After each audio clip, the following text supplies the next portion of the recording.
pessoal. Primeiramente, gostaria de agradecer a oportunidade e o interesse no meu trabalho. Gostaria de me apresentar, meu nome é Laura, eu tenho 21 anos. Meu primeiro contato com rap foi quando eu era pequena. Eu cresci na igreja, então o primeiro grupo de rap que eu conheci foi o Ao Cubo. E eu era viciada no Ao Cubo, eu conheço todas as músicas do álbum 3x1, agora não lembro, todos por um. Mas esse álbum pra mim é incrível e eu sei todas as músicas de cor até os dias de hoje. Eu tive o privilégio de poder, esse ano em abril, fazer um show ali no Guaíba, na minha cidade de Porto Alegre. E nesse show, nesse evento, nesse festival cristão, teve o show do pessoal do Ao Cubo, tá ligado? Tive o privilégio de conhecer eles, isso foi incrível. Então foi através deles, também tem outros artistas cristãos do meio do rap, que é o DJ Alpiste, também era um mano que eu escutava, o rapper Pastor Lu, também, mano, que inclusive tem alguns contatos aí de fazer um som com ele também. Mas esse foi meu primeiro contato. Agora, isso com o rap, com as batalhas, daí foi em um outro momento da vida dele. Eu cresci muito no núcleo da igreja, então eu não conhecia, eu vivia numa bolha, assim, eu não conhecia muitas coisas, muitas pessoas. Eu fui conhecer artistas grandes no meio secular só depois, porque eu vivia numa bolha muito grande. Eu não tinha contato muito com o rap em si, porque existiam movimentos cristãos do rap, claro, mas eles também não tinham tanto acesso ao núcleo convencional da igreja quanto tem hoje em dia, graças a Deus. Esses lugares estão sendo tomados, o rap está deixando de ser algo visto como errado dentro da igreja, né? Porque graças a Deus vão evoluindo, né? As mentes vão se abrindo, esses lugares vão ganhando espaço. E hoje em dia eu quero ser também uma ativista nisso, de trazer o rap, o movimento hip hop para dentro das igrejas, trazer politicagem para dentro das igrejas, esse olhar político, né? Esse lugar onde a gente estuda a branquitude, estuda o letramento de gênero, estuda a desigualdade de classes. Eu acho isso muito importante, que muitas vezes não é falado na igreja, né? Porque o pessoal espiritualiza muito e não trata assuntos sérios como esse. Mas enfim, viajei. Eu comecei a apresentar as batalhas em 2021. Eu conheci o movimento de batalhas em 2018, porque a minha escola ela ficava do lado de uma praça onde rolava a batalha histórica na minha cidade, que é a Batalha do Pole, que é uma batalha antigona aí, que foi, na verdade, acho que uma das primeiras, quando começou a ter batalhas aqui no sul, essa daí foi uma das primeiras que teve, e por muito tempo foi a única na minha cidade, que é a Batalha do Pole. Eu estudei no Polivalente, do lado da escola tinha essa praça aí, que era a Praça do Pole. Eu tinha muitos colegas que eram MCs, e eu fazia parte do Grêmio Estudantil. Eu atuava na área cultural, porque eu sempre fui artista, então eu sempre me identifiquei muito com a arte. Eu sou musicista, eu componho, eu canto, e eu toco diversos instrumentos. Eu sou poeta também, então artista, pinto quadro, estilizo roupa, então tipo, é algo que é muito do meu cotidiano, da minha essência. Então fazia parte, eu sempre, em qualquer espaço que eu estava, eu me envolvia com isso, independente de qualquer coisa. Então, eu acabei me envolvendo na área de cultura da minha escola e depois eu acabei sendo presidente do Grêmio. Quando eu fui presidente do Grêmio, eu sempre dava muita atenção para a área cultural, por ser algo que tenho, né, afeição. Então eu fiz uma batalha de rima junto com esses amigos meus que eram MCs, esses colegas meus que eram MCs e rimavam nessa batalha, dentro da escola. Daí, no recreio cultural, a gente fez uma batalha lá e foi ali que eu tive o primeiro contato com a batalha. Porque eles falavam pra mim o que acontecia e tal. E daí eles falaram, a gente pode fazer aqui. Eu falei, não, vamos lá, vamos fazer. Daí eu entendi como é que funcionava o sistema, como é que funcionava a cultura. E conheci ali toda a estrutura de o que é uma batalha, né? Esse foi o meu primeiro contato. Depois disso eu gostei muito. E um desses MCs se tornou o meu melhor amigo e ele me levava para todas as batalhas. E foi que eu descobri o que parece, não sei pelo menos nos outros estados, mas aqui no sul é uma bolha, assim, é um universo dividido, assim, do resto do mundo, assim. Então a gente vive coexistindo com o universo de batalha, a gente nem muitas vezes nem percebe. Mas é um universo paralelo, assim. Foi quando eu comecei a frequentar mais batalhas. Daí, quando eu comecei a frequentar muitas batalhas, aí foi em 2020, só que no finalzinho dela, quase pro 21, que era ali quando tava mais tranquila a questão da pandemia. Na pandemia, muitas batalhas acabaram parando de acontecer, né? Tudo foi muito mais difícil. Então, quando estava retornando lá para 2021, a gente viu um retrocesso na nossa cultura como um todo, na nossa cena aqui do Sul. Então, muitas batalhas se perderam no caminho, né? Pararam de executar edições. Muitas batalhas voltaram, mas voltaram com uma organização mais desleixada, assim. E quando eu olhei isso, eu falei, mano, tá faltando coisa aqui. E essa batalha do pole também estava em recesso por um bom tempo, então não tinha batalha nenhuma na cidade. Então eu falei, não, a gente tem que ter uma batalha. Esse meu melhor amigo na época, que eu queria muito também, e aí ele disse de batalha. E ele falou, olha, eu vou fazer uma batalha e eu quero que você esteja junto comigo, porque tem uma pessoa que organiza muito bem, tá? E eu, não, tá, vamos lá, porque a gente já tinha feito isso na escola, então vamos fazer aqui fora e é isso aí. Nisso tudo eu já tinha me formado, já me formei em 2021, em 2021, 2020. 2021 a gente começou esse processo aí. Daí a gente fundou a Duelo de Gigantes, que é uma das maiores batalhas aqui da nossa cidade, da região metropolitana. Tanto que o regional da região metropolitana aconteceu dentro da nossa batalha, na nossa cidade, organizado por mim, e foi bem legal. Bom, desde então lá, meu objetivo era só organizar, era só fazer acontecer mesmo. Eu não tinha intenção nenhuma de apresentar, porque eu não sabia como, pra mim era algo muito fora da minha realidade, algo que exigia uma ciência, assim, que eu não tinha, assim. E eu ficava nervosa, né, tipo, eu fazia palestra na escola, falava na frente das pessoas, mas ali era algo totalmente diferente. Então, pra mim, foi algo bem desafiador. E não estava em meus planos. Só que aconteceu que algumas vezes foi necessário, que não tinha ninguém. Muitas vezes, se meu amigo tinha que sair, fazer uma coisa, e alguém tinha que ficar ali maestrando a situação. E daí, muitas vezes, acabava caindo no meu colo. Então, eu tive que aprender, assim, até que aprender. E no início foi bem assustador. Eu errava muito, porque eu tenho TDAH, então eu tinha muita dificuldade em apresentar, em me posicionar também, porque os MCs muitas vezes não respeitavam.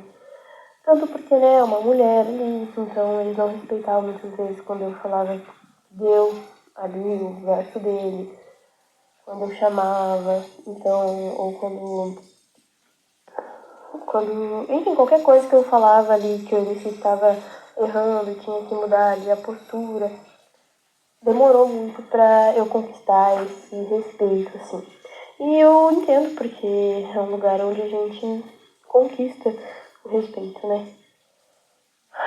Enfim, e a mulher, ela tá acostumada já a ter que se provar antes pra poder ser respeitada, né? O homem é respeitado de cara. Mas depois que as coisas foram acontecendo, eu comecei a pegar prática, porque eu comecei a apresentar mais vezes, outras batalhas começaram a me chamar para apresentar, eu apresentei outras batalhas. E agora eu faço isso de olhos fechados. É muito interessante a evolução, assim, do ser humano. Eu lembro muito bem do meu medo, da minha ansiedade em executar isso, que era algo novo, era algo que eu nunca tinha feito. Então, para mim era assustador ocupar aquele lugar, ocupar aquele espaço. Então, agora olhar para trás e ver como é estar nesse lugar agora, para mim é muito tranquilo, assim, é muito tranquilo. E foi uma habilidade que foi desenvolvida, porque agora se eu já me apresentei, né, em festivais, como eu te disse, em festivais para muita gente. E eu consigo, porque foi algo que eu desenvolvi. Muito louco, assim, que é com a prática mesmo. Porque é realmente assustador. Mas é muito interessante poder ver essa evolução. A Duel de Campo teve um recesso também de 1 ano, e durante esse recesso eu organizei outra batalha, que era uma das maiores aqui do Rio Grande do Sul. Na verdade era a maior batalha, mas depois ela deixou de ser, por causa da questão da organização. Muita gente saiu, eu saí, outras pessoas saíram, daí ela acabou se afundando. Mas era a Ação Hell, Batalha Ação Hell. Ela é bem forte no YouTube, se tu for lá buscar pra ver. No Instagram também, ela é muito forte e tal. Organizei ela uns tempos, bem legal. Tive essa experiência. Agora eu sou apresentadora fixa de uma que acontece em Gravataí. Sou parte da organização de uma que acontece em São Leopoldo, que é a BDV, que daí é a Liga da Visão, que é algo mais voltado, assim, meio parecido com... Qual que é o nome? Meio parecido com o FMS, porque tem rounds diferentes, tem 5 rounds e cada round tem um formato diferente, e é bem interessante. Eu nunca rimei, na verdade já, tipo, eu não rimo em competição, mas eu já rimei já. Teve uma batalha que eu organizei que era só feita por mulheres, para mulheres, só tinha artistas, MCs, mulheres. Estava acontecendo junto com uma feira, e grafite, dança, e todas essas eram mulheres ou pessoas LGBTQI+. E claro, o público era aberto para todos os gêneros, todas as sexualidades. Mas o evento era feito por e para mulheres. E nesse evento teve uma menina que ela queria desafiar e rimar com alguém. E na hora ali não tinha outra menina que queria rimar com ela. E daí todo mundo me forçou a rimar com ela. E daí eu, ok, vamos rimar então. Daí eu rimei, mas foi a única vez da história de todo o meu caminhar nas batalhas que eu rimei dentro de uma roda. Única vez que eu não rimo mesmo.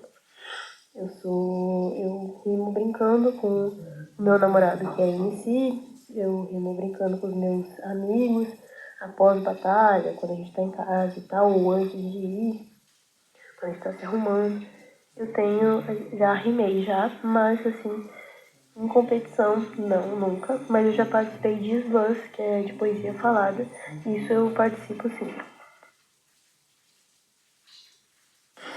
Olha, essa questão da família apoiar foi no início bem difícil, porque como eu te falei, eu vim de uma família que vivia em igreja, e as pessoas cristãs de verdade não vão ter esse preconceito, né?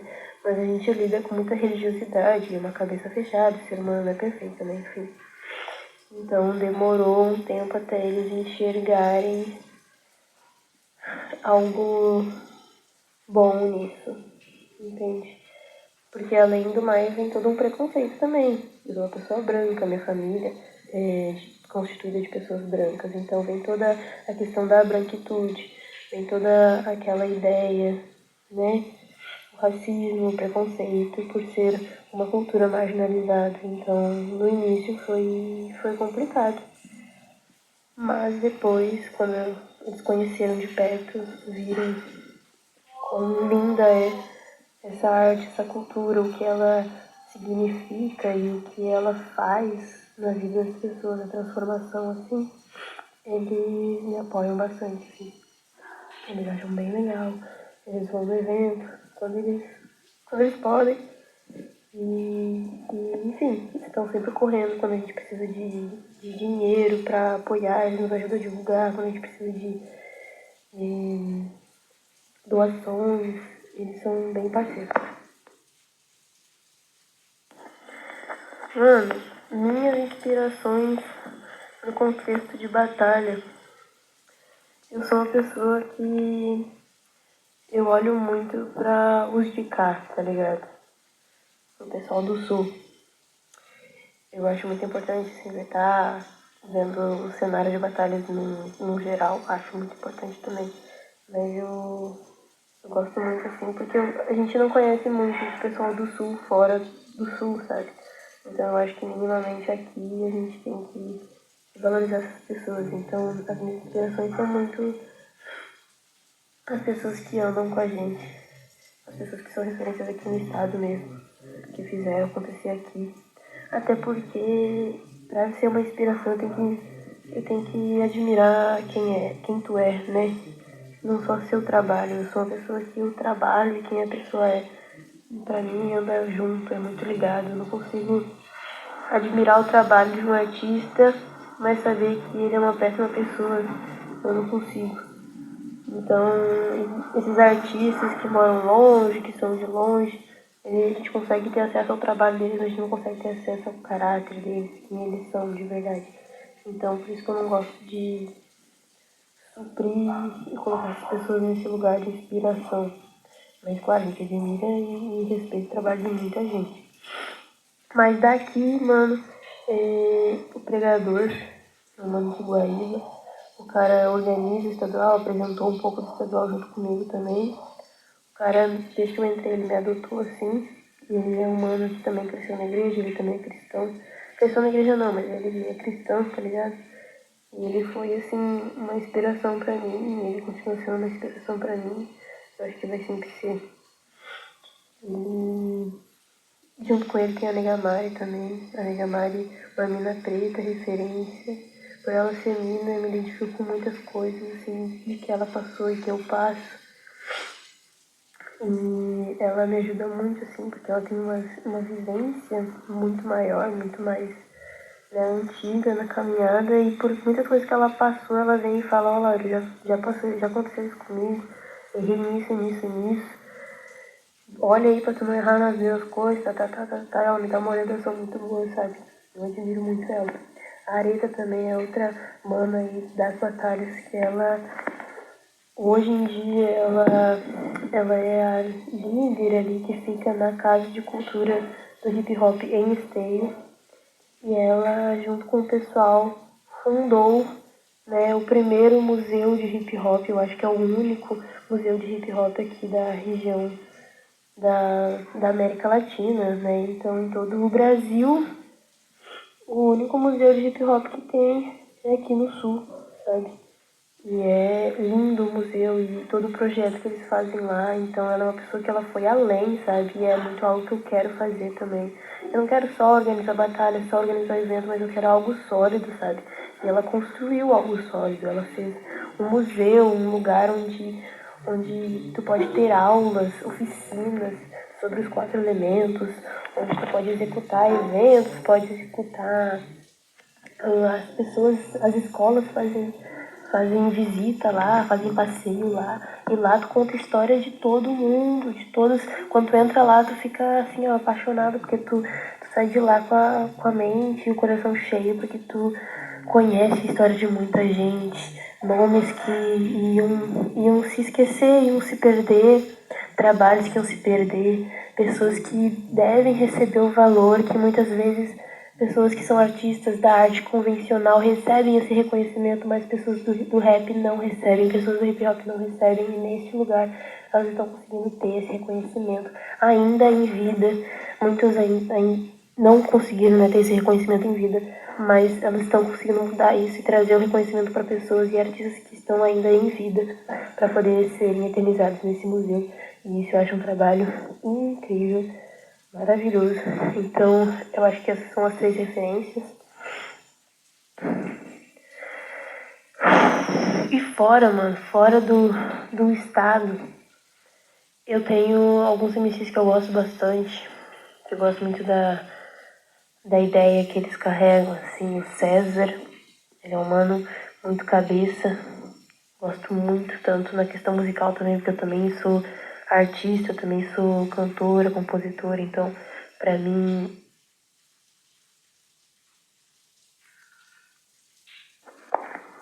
isso pega bastante, gosto muito da composição dele, gosto dele como MC também, toda a história dele, cara.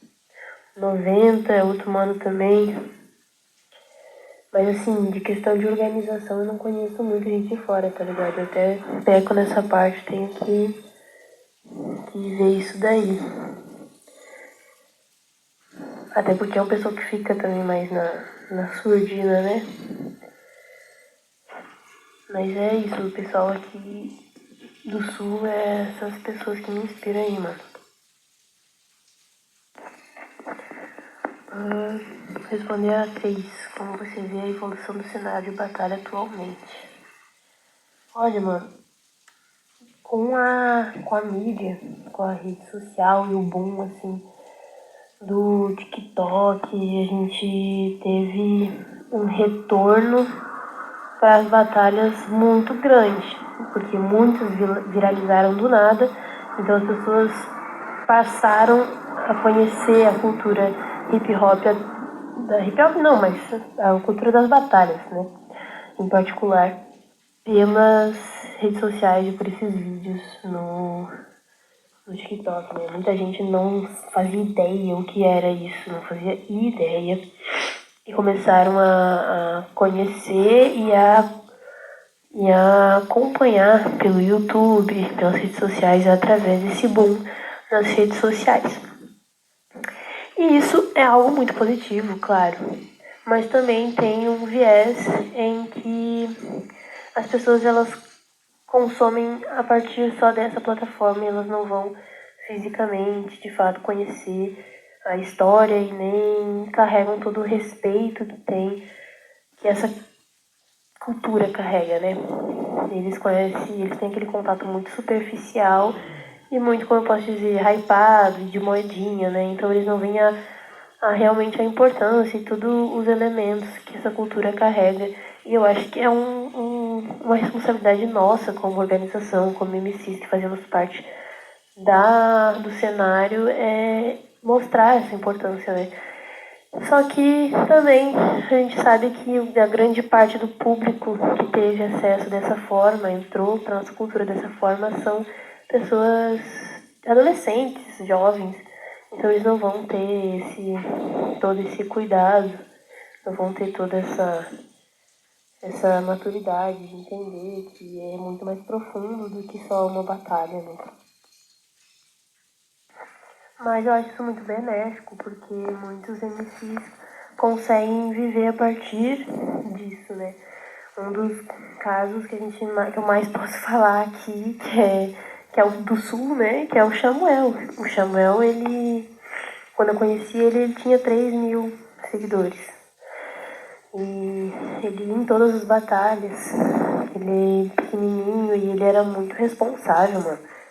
Muito profissional. Ele chegava nas batalhas, não bebia, não fumava, não fazia nada. Pá, rimou, ganhou ou não. Voltava lá, continuava vendo o pessoal. E daí sim ele podia curtir. Quando ele perdia ou acabava, daí ele curtia, bebia alguma coisa e tal. Mas eles chegavam cedo, antes de todos os MCs, tá ligado? Eles eram bem profissional, ele e o do baile, que é o irmão dele. E é um mano que, pra ele sempre achou que ele ia virar, tá ligado? Ele tava fazendo a cara dele. E foi do nada, mano. Do nada, ele foi lá pra cima, voltava às vezes, os vídeos estouraram e pronto, mano. O cara saiu de 3.000 pra 10.000 e depois só foi subindo, tá ligado? E isso foi do nada, foi do de um dia para o outro, de um ano para outro. E isso é muito interessante, ver isso acontecer. E eu vi isso acontecer também com outros MCs. Não foi um estouro tão grande quanto o do Samuel, mas eles conseguiram um público grande, um público fiel, e para se manter em outro estado, para se manter fazendo isso como um trabalho, né? E é o que a gente mais quer, é o que a gente quer, é profissionalizar o MC, profissionalizar o artista do meio hip hop. É ele poder ter uma renda e poder viver disso, poder viver, que o MC possa viver desse meu trabalho, dessa minha profissão. E viver disso realmente, e não ser ridicularizado quando fala que trabalha com MC, né? Que realmente possa não só ter uma renda, ter uma validação por causa de renda, né? Mas ter uma validação socialmente, ser vista como algo legal, né? Porque a gente tem essa ideia de profissões que são profissões mesmo, profissões que não são validadas como profissões. E o artista sempre toma no cu, porque o Brasil não investe muito em cultura, então não valoriza os artistas, prostitui nossos trabalhos, sucateia nossas obras e não quer pagar pelo que nós merecemos mesmo, né? Então, eu vejo uma evolução que é significativa, né? Mas ela não tá sólida ainda. Ela é muito variável e volátil, porque as redes sociais são assim, né? Ela não tem algo sólido para entregar pro artista. E isso não é só no aspecto MC, mas no aspecto de todo artista. Eu acho que grande parte dos artistas não tem essa segurança. Mas isso também pode ser um caso do Estado, né? Porque o Estado ele tem todos esses editais para os artistas, então poderíamos viver só edital, poderíamos ter um edital que ajude anualmente uma certa quantia de artistas. Poderia existir várias formas, né, do Estado apoiar a arte e a cultura dentro do seu país, dentro do seu estado, dentro da sua cidade. Mas não existe. Então, enquanto não existe algo sólido, a gente é muito dependente, a gente é muito independente, né? E depende muito desses números, muito de trabalhar, fazer renda extra para poder fazer o seu sonho ou viver muito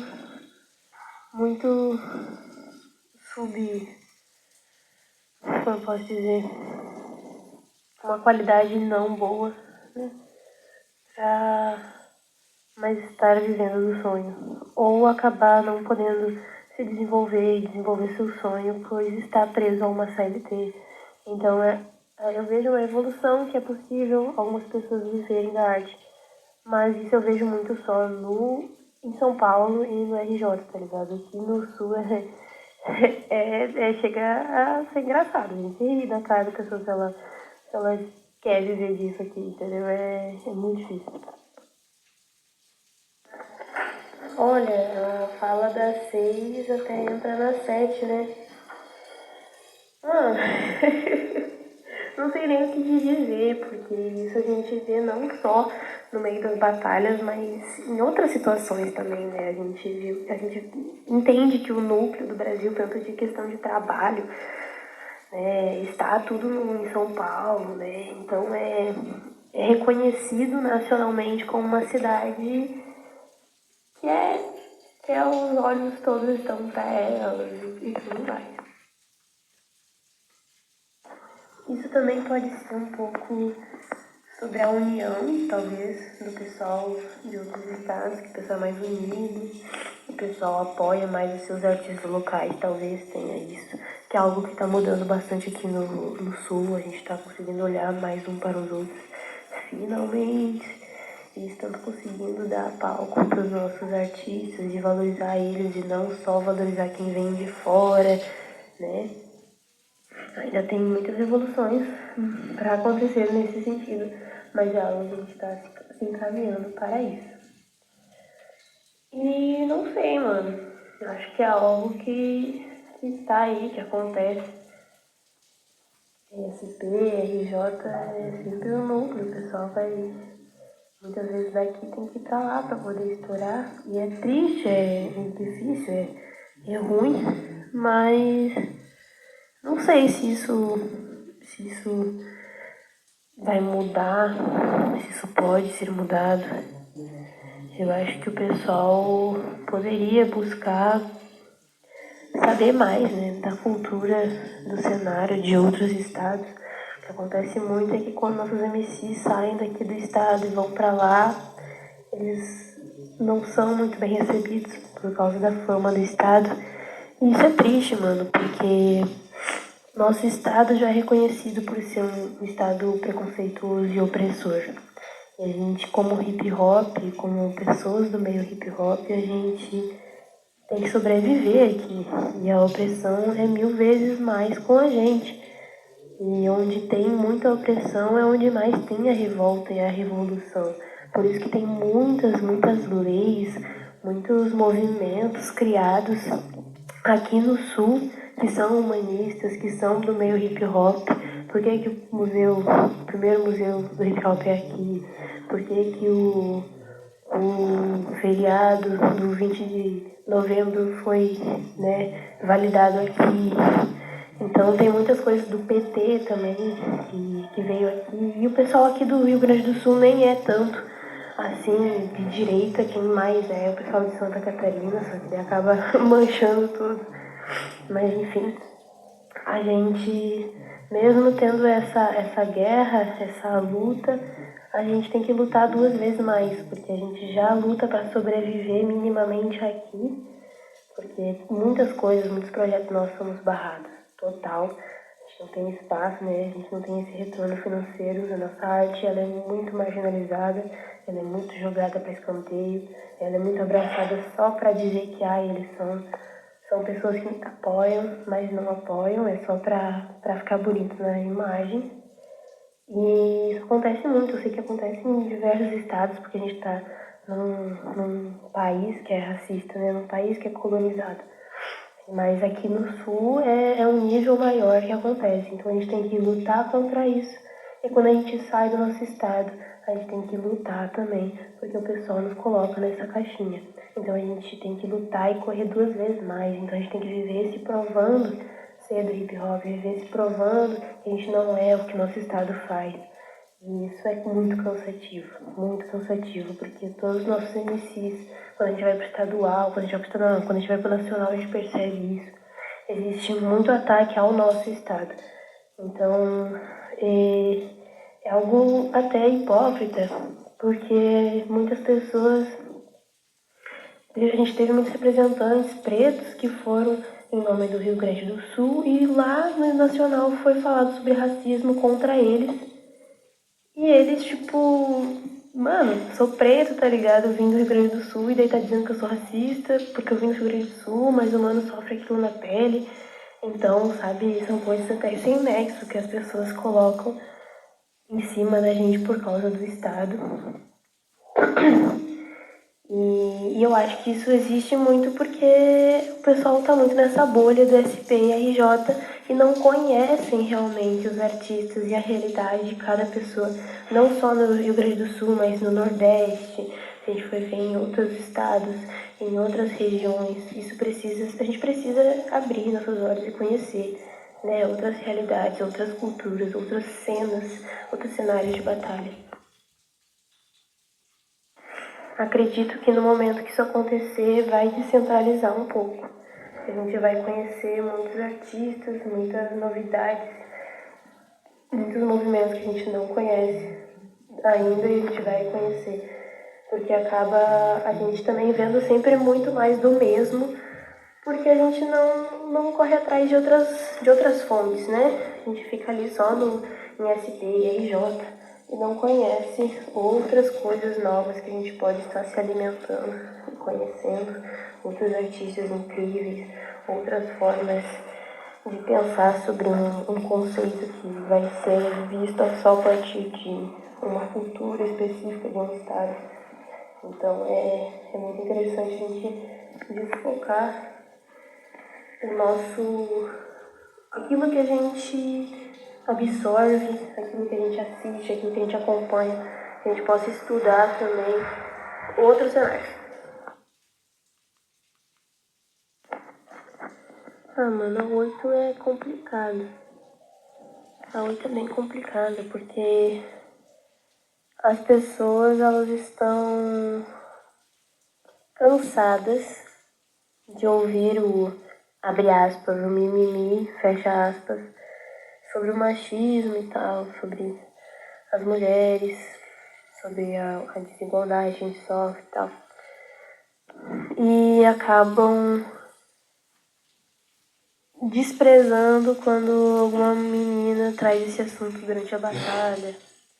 Levam como se a gente estivesse sendo exagerada, usando isso pra nos vitimizar e ganhar a batalha. Isso acontece muito. Teve muita reclamação da Sofia, da Devilzinha, tá ligado? A Lia também, uma mina que parou de rimar por causa disso.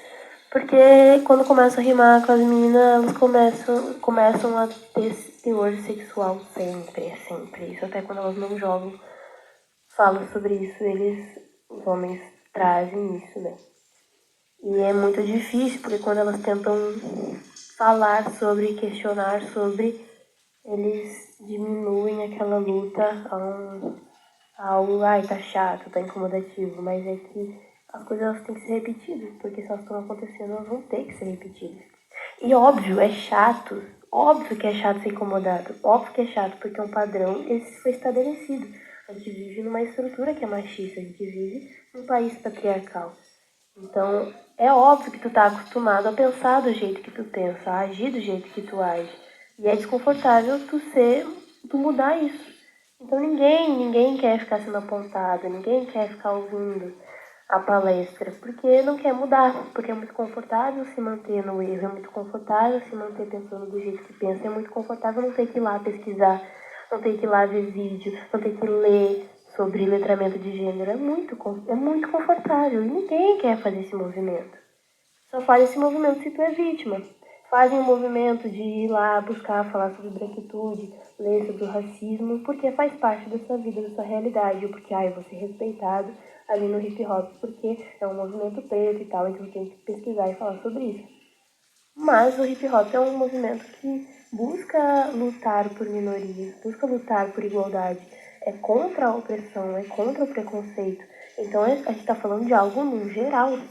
Se ela é contra preconceito, contra desigualdade, então ela também luta a favor do letramento de gênero, ela também luta a favor das mulheres ocupando esse espaço e não sofrendo esse tipo de preconceito, né? E ainda mais a mulher preta, que a mulher preta ela ainda sofre duplamente, porque é o racismo e o machismo. Então ela é desumanizada, o corpo dela é sexualizado, ela é um objeto do desejo, é um objeto ali do homem. E isso é algo que sempre acontece. E acontece de forma velada porque não é falado. E quando é falado, a gente tá enchendo o saco, sabe? É bem complicado. Então a gente consegue ver mulheres, a gente consegue ver algumas MCs, só que são muito poucas, porque elas se cansam.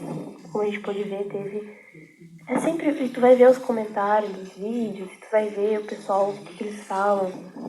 Na hora lá batem palma e uhul. Mas depois que eles falam com os amigos e tal, é a mesma coisa, falando mal da mina, dizendo que que ela perdeu, que ela rimou mal. E é muito triste isso, entende? Porque não é levado a sério da forma que deveria ser levado a sério. E isso desanima, e é por isso que muitas meninas pararam de rimar. A Aline parou, a Lia parou, sabe? A Sofia tava falando, pensando em parar. A Levinsky ela é uma mina muito foda, ela já veio aqui, já batalhou nas batalhas que eu organizo. Ela é uma mina que dá, eu respeito muito de fato, ela é muito humilde, ela é muito coração, tá ligado? E eu pude ter, né, o privilégio de conhecer ela de perto. E, mano, ela é uma mina que rima demais, sabe? Demais. E ela não tem a valorização que merece, sabe? E tem muitas. E o que acontece é que a gente não é. As MCs não são julgadas pelo seu nível de rima, elas são julgadas por quem elas são antes mesmo delas rimar. E é isso que desanima, entende? Então era pra ter muito mais lugar. Além de ser um lugar majoritariamente masculino, onde a gente não se sente também muito segura, até plateia. Menina plateia não se sente segura. É um lugar, um ambiente onde há muito abuso sexual, onde há muito assédio sexual. Então é complicado, porque a gente é atacada de muitas formas. Além de a gente não olhar e enxergar nosso igual, a gente também está num lugar hostil onde a pessoa do teu lado, que diz ser teu amigo, pode se aproveitar de ti em algum momento de vulnerabilidade. Isso não é fácil que acontece. Eu sei que isso acontece em todos os estados, acontece aqui, acontece em outros estados. Então é algo que é nítido, né? São fatos, são ocorrências, a gente consegue contar, a gente consegue catalogizar. E isso é mais uma prova de que ainda tá aí essa tristeza, esse lugar onde a mulher tem que se provar milhares de vezes. Quando a gente comete um erro, agora como organização, quando a gente comete um erro, uma mulher estando à frente de uma organização, a gente comete um erro, a gente é tratada como lixo. A punição que a gente recebe é muito maior do que um homem errando. Entende? Porque a gente já não deveria estar ali, porque a gente é mulher. A gente não deveria estar ali. Então quando a gente erra, é uma aprovação de que ele estava certo e que uma mulher não deveria estar ali. Entende? A própria Nega Mari que eu comentei é um exemplo incrível se tu for perguntar pra ela, fazer uma entrevista com ela de como é ser uma mulher à frente das organizações aqui do Sul.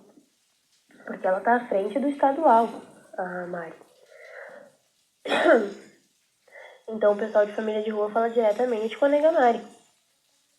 E ela sempre questionada, mano. Sempre questionada. Sempre o pessoal conta assim os passos dela, questiona qualquer movimento. E é muito triste porque, tipo, ok, tudo bem questionar, entende? Só que existe uma seletividade em quem eles questionam e quem eles deixam de questionar. Um homem tomando uma decisão é um homem bem posicionado, entende? Ela tomando uma decisão, ela tá sendo parcial em alguma situação. São duas medidas. A gente consegue ver isso de forma sutil e às vezes escrachada, sabe? E tem pessoas que perdem o respeito. Tipo, tem o pregador. O pregador, o pessoal tem um respeito maior por ele. Mas o caminhar dele e da Nega Mari são basicamente o mesmo. E a Nega Mari, em organização, tem uma caminhada muito mais que o pregador. Mas o pregador, ele tem mais respeito do que a Nega Mari. Muitas vezes as pessoas respeitam ela na rua, respeitam quando elas estão com ela aqui, mas em conversinhas, em rodinhas na internet, eles debocham dela, rindo das faltas dela, das lutas dela. Então é algo escrachado, que tu vê que realmente não existe. O respeito não é a partir daquilo que tu construiu, mas é a partir do teu gênero. Porque o que ela construiu é maior do que qualquer pessoa aqui do Sul. O que ela construiu é gigante, o que ela construiu é uma história linda, é uma carreira linda, é algo incrível aqui pro estado, que as pessoas não dão o reconhecimento que merece. Agora, se fosse um homem com a mesma trajetória que ela, seria 1000 vezes respeitado, porque tem homens que têm uma trajetória menor que a dela e são mais respeitados que ela, entende? Então, qual que é o fator determinante aí? Qual que é o fator determinante? O fator determinante é o gênero dela. E isso é triste. Mano, eu organizo batalha e apresento há uns 4 anos aí. 21, 22, 23, 24. E 24 tudo agora. Fechar 4 anos aí, mano. 4 anos.